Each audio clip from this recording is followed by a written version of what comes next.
It was Elul, 1988, and Rav Ovadia Yosef decided that he wanted to start a new campaign to inspire as many people throughout Eretz Yisrael as possible. Soccer stadiums were rented in various cities, filling up with thousands of people to hear his incredible drasha. They even rented a helicopter in order to take him from one city to the next right away so that he could do several speeches in one night. That Elul, Rav Ovadia inspired hundreds of thousands of people throughout Eretz Yisrael, and his message was always the same. Hashem loves you, and he wants you to come back and to have a relationship with you. And this was but one example of the motto that Rav Ovadia lived by his entire life, Lehachzir Atara Liyoshna, to return the crown back to its original glory. You know, in the 1950s, many people were throwing off Torah and mitzvos. People were pulling their kids out of the Torah schools left and right. And Rav Ovadia was determined that I'm going to bring everybody back.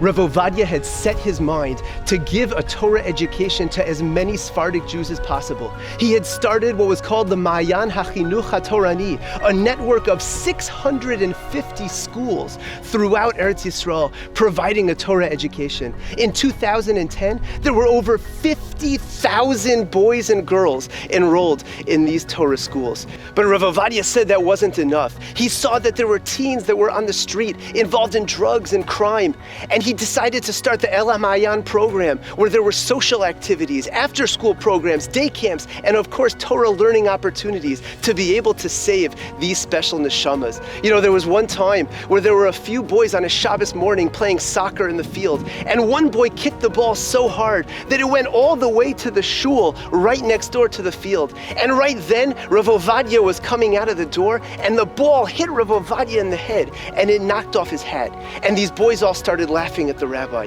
But Rav Ovadia put a smile on his face, and he went over to the boy, and he said to him, "You look hungry. Do you want to come over to our home for the Shabbos meal?"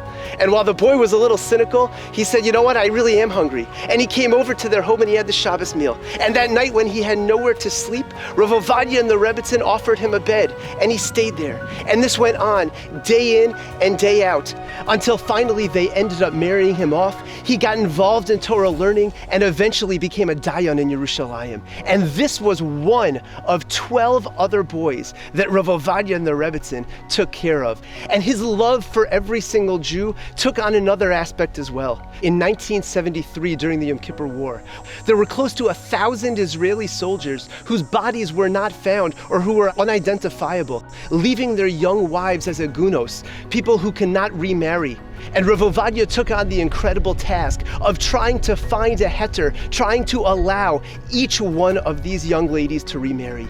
And for a person who had so much sensitivity, such love for every Jew, every single case was gut-wrenching. His family said that they would often see him crying uncontrollably as he was looking through photographs, trying to find that piece of evidence that could allow this woman to remarry.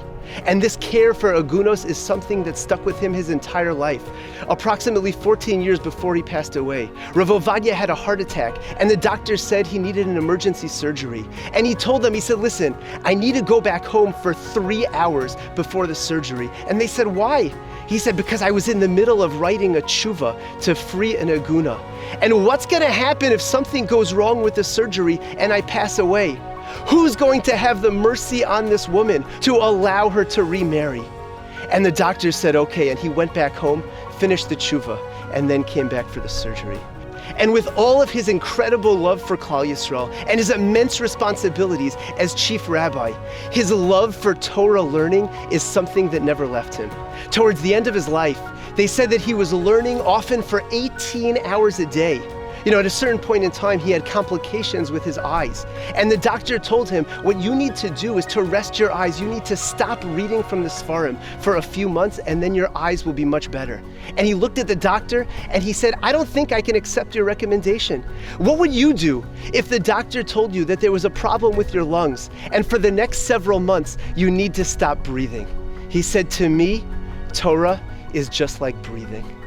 And then, unfortunately, on the 3rd of Cheshvan, 5774, we lost Rav Ovadia Yosef.